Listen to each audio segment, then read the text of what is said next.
नमस्कार मित्रांनो, तुला शिकवीन चांगला धडा. पुढील प्रोमध्ये बँड वाजत असतो पण आजी काय खाली उतरत नाही.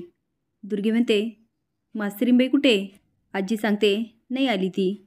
पण दुर्गीला काय ऐकायला येत नाही. ती पुन्हा विचारते, अगं मास्तरीन कुठे? आजी म्हणते, नाही आली ती. पण दुर्गीला पण भुवनेश्वरीची चांगलीच मजा घ्यायची असते, त्यामुळे ती काय लवकर सांगत नाही. आता आजी शांततेने खाली उतरते.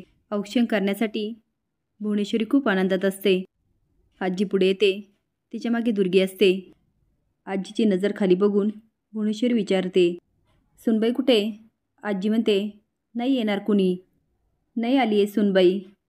भुवनेश्वरी म्हणते, का का नाही आल्या सुनबाई? काय म्हणाल्या काय त्या? आजी म्हणते, सुनबाई म्हणाली, तू शाळेबद्दलचा निर्णय बदलला तर ती घराबद्दलचा निर्णय बदलणार. आता मात्र भुवनेश्वरीच्या पायाखालची जमीनच सरकते. ती म्हणते, काय? पण दुर्गीला मात्र खूप आनंद होतो.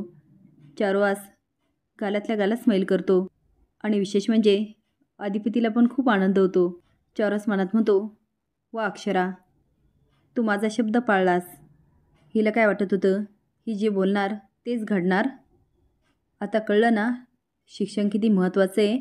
अक्षरा, तिचा चांगलाच माज उतरवला. अधिपती म्हणतो, मास्तरीबाईने योग्य केलं. नाही म्हणजे आईसाहेबांना वाईट वाटलं त्याचं आमासनी पण लय वाईट वाटतंय. पण मास्तरीबाईच्या पण सगळ्या मागण्या पूर्ण झाल्याच पाहिजे. त्यांनी आजपर्यंत लय दुःख सहन केलं. आणि आईसाहेबांना काय शाळा तर सुरू ठेवायची, म्हणजे मला नाही वाटत त्यात काय एवढं अवघड आहे. आता भुवनेश्वरी सगळ्यांवर नजर टाकते. चारोआसचा चेहरा तिला जरा आनंदात दिसतो. आता मात्र भुवनेश्वरीला अपमानही वाटतो आणि काळजीही वाटते की परत एकदा आपल्या लग्नाची वाट तर नाही लागणार ना. तुम्हाला काय वाटतं, खरंच अक्षराने भुवनेश्वरीला नाकच घासायला लावायला पाहिजे का? हे कमेंट बॉक्समध्ये नक्की सांगा. नवीन अपडेट जाण्यासाठी लाईक आणि सबस्क्राईब करा. धन्यवाद.